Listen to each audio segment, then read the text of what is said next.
Praise the Lord. Hallelujah. Hallelujah. Hallelujah. Hallelujah. ಯೇಸುವೆ ಸ್ತೋತ್ರ, ಯೇಸುವೆ ಸ್ತೋತ್ರ. ಯೇಸುವೆ ವಂದನೆ, ಯೇಸುವೆ ವಂದನೆ. ಯೇಸುವೆ ಆರಾಧನೆ. ಯೇಸುವೆ ಆರಾಧನೆ. ಯೇಸುವಿನಲ್ಲಿನ ನಮ್ಮ ನವೀನ ಸಹೋದರ ಸಹೋದರಿಯರೇ, ಇಂದಿನ ಬೈಬಲ್ ವಚನದಲ್ಲಿ ಸಂತ ಲೂಕರು ಬರೆದ ಶುಭ ಸಂದೇಶ 6ನೇ ಅಧ್ಯಾಯ 43ರಿಂದ 49ನೇ ವಚನಗಳಲ್ಲಿ ಹೀಗೆ ಬರೆಯಲ್ಪಟ್ಟಿದೆ. ಆ ಕಾಲದಲ್ಲಿ ಯೇಸು ತಮ್ಮ ಶಿಷ್ಯರಿಗೆ ಹೀಗೆಂದು ಹೇಳಿದರು, ಒಳ್ಳೆಯ ಮರವು ಕೆಟ್ಟ ಫಲವನ್ನು ಕೊಡುವುದಿಲ್ಲ, ಕೆಟ್ಟ ಮರವು ಒಳ್ಳೆಯ ಫಲವನ್ನು ಕೊಡುವುದಿಲ್ಲ. ಪ್ರತಿಯೊಂದು ಮರದ ಗುಣವನ್ನು ಅದರ ಹಣ್ಣಿನಿಂದ ಗುರುತಿಸಬಹುದು. ಮುಳ್ಳು ಗಿಡದಲ್ಲಿ ಅಂಜೂರ ಕೀಳುವಂತಿಲ್ಲ, ಮುಳ್ಳು ಕಳ್ಳಿಯಲ್ಲಿ ದ್ರಾಕ್ಷ ಕೊಯ್ಯುವಂತಿಲ್ಲ. ಒಳ್ಳೆಯವನು ತನ್ನ ಹೃದಯ ಎಂಬ ಬೊಕ್ಕಸದಿಂದ ಒಳ್ಳೆಯದನ್ನೇ ಹೊರತರುತ್ತಾನೆ, ಕೆಟ್ಟವನು ಕೆಟ್ಟ ಬೊಕ್ಕಸದಿಂದ ಕೆಟ್ಟದನ್ನೇ ಹೊರತರುತ್ತಾನೆ. ಹೃದಯದಲ್ಲಿ ತುಂಬಿರುವುದೇ ಬಾಯಿ ಮಾತಾಗಿ ತುಳುಕುತ್ತದೆ. ನೀವು ನನ್ನನ್ನು ಸ್ವಾಮಿ ಸ್ವಾಮಿ ಎಂದು ಕರೆಯುತ್ತೀರಿ, ಆದರೆ ನನ್ನ ಮಾತಿನಂತೆ ನಡೆಯುವುದಿಲ್ಲವೇಕೆ? ನನ್ನ ಬಳಿಗೆ ಬಂದು ನನ್ನ ಮಾತನ್ನು ಕೇಳಿ ಅದರಂತೆ ನಡೆಯುವ ಪ್ರತಿಯೊಬ್ಬನು ಎಂಥವನಿಗೆ ಸಮಾನನೆಂದು ನಿಮಗೆ ಹೇಳುತ್ತೇನೆ ಕೇಳಿ. ಆಳವಾಗಿ ಅಡಿಪಾಯ ತೆಗೆದು ಬಂಡೆ ಕಲ್ಲಿನ ಮೇಲೆ ಅಸ್ಥಿವಾರ ಹಾಕಿ ಮನೆ ಕಟ್ಟಿದವನಿಗೆ ಅವನು ಸಮಾನನು. ಹುಚ್ಚು ಹೊಳೆ ಬಂದು ಪ್ರವಾಹವು ಆ ಮನೆಯನ್ನು ಅಪ್ಪಳಿಸಿದರೂ ಅದು ಕದಲಲಿಲ್ಲ, ಕಾರಣ ಆ ಮನೆಯನ್ನು ಸುಭದ್ರವಾಗಿ ಕಟ್ಟಲಾಗಿತ್ತು. ನನ್ನ ಮಾತನ್ನು ಕೇಳಿಯೂ ಅದರಂತೆ ನಡೆಯದವನು ಅಸ್ಥಿವಾರವೇ ಇಲ್ಲದೆ ಬರಿಯ ಮಣ್ಣಿನ ಮೇಲೆ ಮನೆ ಕಟ್ಟಿದವನಿಗೆ ಸಮಾನನು. ಈ ಮನೆಗೆ ಪ್ರವಾಹವು ಅಪ್ಪಳಿಸಿದಾಗ ಒಡನೆಯೇ ಅದು ಕುಸಿದು ಬಿತ್ತು, ಆ ಮನೆಗೆ ಒದಗಿದ ಪತನವು ವಿಪರೀತ ಎಂದರು. Price the lord. Hallelujah. Hallelujah. Hallelujah. Hallelujah. Hallelujah. ಇದರ ವಚನಗಳು ಹೇಳುತ್ತೆ, ಕಪಟಿಗಳಂತೆ ಜೀವಿಸದೆ ನೀತಿವಂತರಾಗಿ ಜೀವಿಸಬೇಕೆಂಬುದಾಗಿ. ವೇಷಧಾರಿಗಳಾಗದೆ ಪ್ರೀತಿಯನ್ನ ಧರಿಸಿಕೊಳ್ಳುವವರಾಗಿರಿ. ಕಪಟಿಗಳಾಗಿ ನೀವು ವರ್ತಿಸಿದರೆ ಪ್ರಯೋಜನ ಇಲ್ಲ ಎಂಬುದಾಗಿ ಯೇಸು ಸ್ವಾಮಿ ಹೇಳುತ್ತಾರೆ.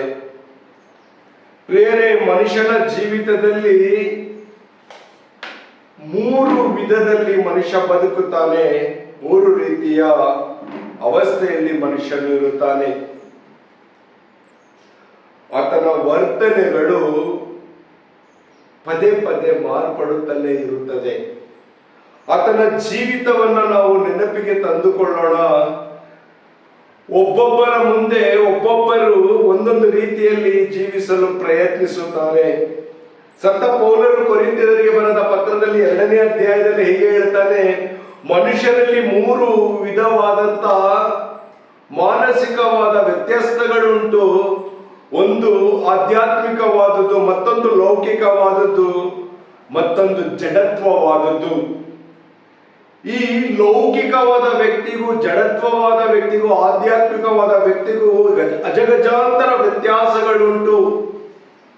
ಲೌಕಿಕ ವ್ಯಕ್ತಿ ದೇವರಿದ್ದಾನೆ ಎಂಬುದನ್ನು ನಂಬುತ್ತಾನೆ, ವಾಸ್ತವ. ಆದರೆ ಪೂರ್ಣವಾಗಿ ದೇವರನ್ನು ಆಶ್ರಯಿಸಿಕೊಳ್ಳೋದಿಲ್ಲ. ಬಾಯಿ ಮಾತಿನಲ್ಲಿ ಹೇಳುವುದಾದರೆ ಸಂಡೇ ಕ್ರಿಶ್ಚಿಯನ್ಸ್, ಭಾನುವಾರ ಕ್ರೈಸ್ತರು. ಈ ಲೌಕಿಕವಾದ ವ್ಯಕ್ತಿಗಳು, ಭಾನುವಾರ ಕ್ರೈಸ್ತರು ಬಲಿಪೂಜೆಗೆ ಬಂದು ಬಲಿಪೂಜೆಯಲ್ಲಿ ಭಾಗವಹಿಸಿದ್ದೇನೆ ಎಂದು ಅನೇಕರು ನೋಡುವುದಕ್ಕಾಗಿ ಬಲಿಪೂಜೆಗೆ ಬರ್ತಾರೆ. ಈ ಬಲಿಪೂಜೆಗೆ ಬರುವವರು ತನ್ನನ್ನ ಪ್ರದರ್ಶಿಸಿಕೊಳ್ಳಲು ಬರುತ್ತಾರೆಯೇ ವಿನಃ ದೇವರನ್ನು ಆರಾಧಿಸಲಿಕ್ಕೆ ಅಲ್ಲ. ಈತನಿಗೆ ದೇವರ ಅವಶ್ಯಕತೆ ಇಲ್ಲ ಎಂಬುದಾಗಿ ಆತನು ತಿಳಿದುಕೊಂಡು, ನಾನು ಕ್ರೈಸ್ತನು, ನಾನು ದೇವಾಲಯಕ್ಕೆ ಬಂದಿದ್ದೇನೆ, ಆತನ ವೇಷಭೂಷಣಗಳನ್ನ ಮತ್ತೊಬ್ಬರು ನೋಡಿ ಮೆಚ್ಚಿಕೊಳ್ಳುವುದಕ್ಕಾಗಿಯೂ, ಆ ವಿಚಾರಣೆಯ ಗುರುಗಳು ಮೆಚ್ಚಿಕೊಳ್ಳುವುದಕ್ಕಾಗಿಯೂ ಆತನು ಬಂದು ಅನೇಕ ವಿಷಯಗಳನ್ನು ಮಾಡುವ ರೀತಿಯಲ್ಲಿ, ಆತನ ಹೆಸರನ್ನ ಹೆಚ್ಚಿಸಿಕೊಳ್ಳುವ ರೀತಿಯಲ್ಲಿ ತಾನು ದೇವಾಲಯದಲ್ಲಿ ವರ್ತಿಸುತ್ತಾನೆ. ಈ ವ್ಯಕ್ತಿ ಎಂದಿಗೂ ದೇವರಿಗೆ ಅವನ ಜೀವನದಲ್ಲಿ ಪ್ರಥಮ ಸ್ಥಾನವನ್ನು ಕೊಟ್ಟಿರುವುದಿಲ್ಲ. ಕಾರಣ ಲೌಕಿಕವಾದಂತ ಎಲ್ಲ ಅನುಗ್ರಹಗಳನ್ನು ಆತ ಪಡೆದಿರುತ್ತಾನೆ. ಈತ ಲೌಕಿಕವಾದ ವ್ಯಕ್ತಿ. ದೇವರಿದ್ದಾರೆ, ಹೌದು, ಆದರೆ ದೇವರೇ ಪ್ರಮುಖರಲ್ಲ ಎಂದು ಜೀವಿಸುವ ವ್ಯಕ್ತಿ ಲೌಕಿಕವಾದ ಕ್ರೈಸ್ತ. ಇನ್ನು ಜಡತ್ವ ವ್ಯಕ್ತಿಗಳು ಕ್ರೂರಿಗಳಾಗಿರುತ್ತಾರೆ. ಯಾರನ್ನು ಪ್ರೀತಿಸುವವರಲ್ಲ, ಆತನನ್ನ ಪ್ರೀತಿಸುವವರನ್ನೇ ನೋಯಿಸುವ ವ್ಯಕ್ತಿಗಳು. ಆತನ ಜೊತೆಯಲ್ಲಿರುವವರನ್ನ ಎಂದಿಗೂ ಆತ ನೆನಪಿಗೆ ತಂದುಕೊಳ್ಳುವವನಲ್ಲ. ಆತನಿಗೆ ಆಗುವಂತ ಪ್ರಥಮ ಕಾರ್ಯಗಳು ಆತನಿಗೆ ಮಾತ್ರ ಆಗಬೇಕು. ಆತನ ಜೀವನದಲ್ಲಿ ಅವನಿಗೆ ಮಾತ್ರ ಎಲ್ಲವನ್ನು ಮಾಡಿಕೊಳ್ಳಲು ಅವನು ಸಾಧ್ಯ.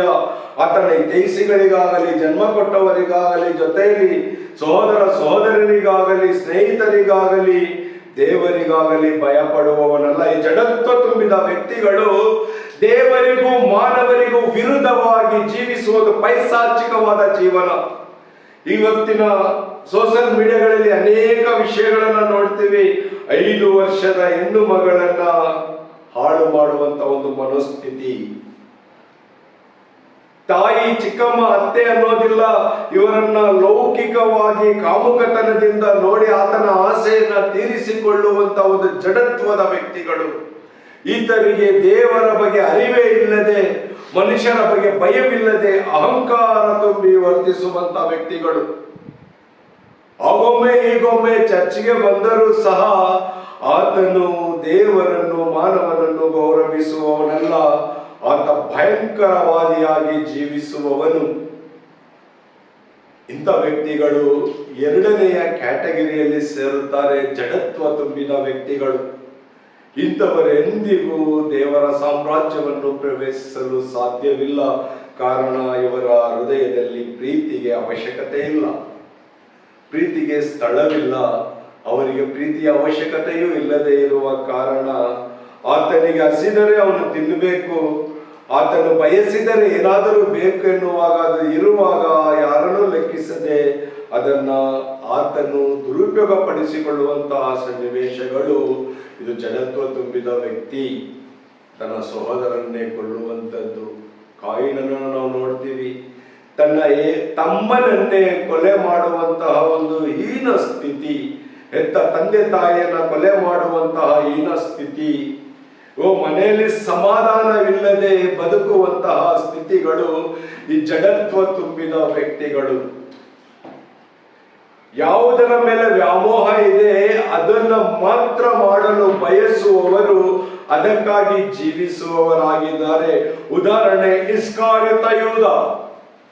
ಯೇಸು ಕ್ರಿಸ್ತರು ಆತನನ್ನು ಅತಿಯಾಗಿ ಪ್ರೀತಿಸಿದರೂ ಸಹ ಯೇಸುವಿನ ಪ್ರೀತಿಯನ್ನ ಅರಿತುಕೊಳ್ಳದೆ ಅವನು ಬಯಸಿದ 30 ಬೆಳ್ಳಿ ಕಾಸು, ಹಣದ ವ್ಯಾಮೋಹ, ಹಣದ ಜಡತ್ವ, ಅಹಂಕಾರದಿಂದ ತುಂಬಿ ಯೇಸು ಕ್ರಿಸ್ತರು ನಮ್ಮ ಸಾಮಾನ್ಯ ಗುರುವಾಗಿ ಕಂಡನೇ ವಿನಃ ದೈವಿಕ ಪ್ರಭೆ ತುಂಬಿರುವ ದೇವರ ಮಗನು ಅಥವಾ ದೇವರಿಂದ ಬಂದವನೆಂದು ಎಂದಿಗೂ ಆತ ಅರಿತುಕೊಳ್ಳಲು ಸಾಧ್ಯವಾಗಲಿಲ್ಲ. ಯಾಕೆಂದ್ರೆ ಆತನ ಹೃದಯದಲ್ಲಿ ಪ್ರೀತಿಗೆ ಸ್ಥಳವಿಲ್ಲದೆ ಇರುವ ಕಾರಣ. ಅದಕ್ಕಾಗಿ 30 ಬೆಳ್ಳಿ ಕಾಸು ಮಾತ್ರ ಆತನ ಕಣ್ಣ ಮುಂದೆ ಇದ್ದಿದ್ದು. ಯೇಸು ಕ್ರಿಸ್ತರು ಪಾದ ತೊಳೆದ್ರು, ಪಾದ ತೊಳೆದು ಆತನ ಪಾದವನ್ನ ಮುತ್ತಿಕ್ಕದರೂ ಸಹ ಆತನ ಹೃದಯ ಕರುಣೆಯಲ್ಲಿ ತೇಲಲಿಲ್ಲ. ಅವನಿಗೆ ಕರುಣೆಯ ಅನುಭವವೇ ಆಗಲಿಲ್ಲ. ಈತನನ್ನ ಹಿಡಿದುಕೊಂಡ್ರೆ ನನಗೆ 30 ಕಾಸು ಸಿಗುತ್ತೆ. ಇದು ಜಡತ್ವ ತುಂಬಿದ ವ್ಯಕ್ತಿಗಳು. ಅನೇಕರುಂಟು ಧರ್ಮಸಭೆಯಲ್ಲಿಯೂ ಹೊರಗಡೆಯಲ್ಲಿಯೂ ಅನೇಕರುಂಟು, ನಮ್ಮ ಜೊತೆಯಲ್ಲಿಯೂ ಉಂಟು. ಇವರಾರು ಮನುಷ್ಯರನ್ನು ದೇವರನ್ನ ಪ್ರೀತಿಸುವವರಲ್ಲ. ತನ್ನ ಜೀವಿತದ ಸ್ವಾರ್ಥತೆಯನ್ನ ಸಾಧನೆ ಮಾಡುವಂತಹ ಜಡತ್ವ ತುಂಬಿದ ವ್ಯಕ್ತಿಗಳು, ತನ್ನ ಅಹಂಕಾರದಲ್ಲಿ ಜೀವಿಸುವ ಲೌಕಿಕವಾದ ಆಸ್ತಿಪಾಸ್ತಿಯನ್ನು ಗಳಿಸಿಕೊಂಡಿರುವಂತಹ ವ್ಯರ್ಥವಾದ ವ್ಯಕ್ತಿಗಳು. ಈ 2 ಕ್ಯಾಟಗರಿಯು ಎಂದಿಗೂ ಸ್ವರ್ಗ ಸಾಮ್ರಾಜ್ಯಕ್ಕೆ ಪ್ರವೇಶಿಸುವವರಲ್ಲ. ಅದಕ್ಕೆ ಸ್ವಾಮಿ ಹೇಳ್ತಾರೆ, ಸೂಜಿಯ ಗಣ್ಣಿನಲ್ಲಿ ಒಂಟೆಯನ್ನು ಸುಡಬಹುದು, ಎಂದಿಗೂ ಶ್ರೀಮಂತರು ಸ್ವರ್ಗ ಸಾಮ್ರಾಜ್ಯವನ್ನ ಪ್ರವೇಶಿಸಲು ಸಾಧ್ಯವಿಲ್ಲ.